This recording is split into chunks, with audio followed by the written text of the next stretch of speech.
আজকে একটি মুদ্রা দুইবার নিক্ষেপ করলে উভয় হেডটার সম্ভাবনা কত সেটা বের করার চেষ্টা করব। দেখো, একটি মুদ্রা পরপর দুইবার নিক্ষেপ করলে উভয় কি হেড ওঠার সম্ভাবনা। মুদ্রা যদি আমরা দুইবার নিক্ষেপ করি তাহলে একটা মুদ্রা দুইবার নিক্ষেপ করলে প্রথমবার নিক্ষেপ করলে আমরা একটা হেড একটা টেল পাই, আবার দ্বিতীয়বার নিক্ষেপ করলে একটা হেড একটা টেল পাবো, এটাও আরেকবার নিক্ষেপ করলে একটা হেড আর একটা কি টেল পাবো। নমুনা ক্ষেত্রে যদি আমরা তৈরি করি, নমুনা ক্ষেত্রে করলে দেখো তো হেড হেড, তাহলে একটা পেলাম কি হেড হেড, আর কি হেড টেল, হেড টেল, আর কি টেল হেড, আর কি টেল টেল, টেল টেল, ঠিক না? এখন দেখো তো মোট ফলাফল কত আমার, একটা দুইটা তিনটা চারটা, তাহলে মোট ফলাফল কত, চারটি।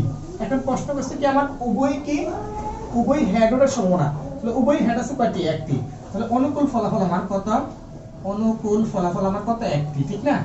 এখন আমরা যদি কি প্রবাবিলিটি অফ কি উভয় হেড লিখি, উভয় হেড, তাহলে কত অনুকূল ফলাফল কত 1, মোট ফলাফল কত আমার 4। এটা হচ্ছে কি একটি মুদ্রা পরপর দুইবার নিক্ষেপ করলে হ্যাঁ উভয় হেড ওঠার সম্ভাবনা। আল্লাহ হাফেজ।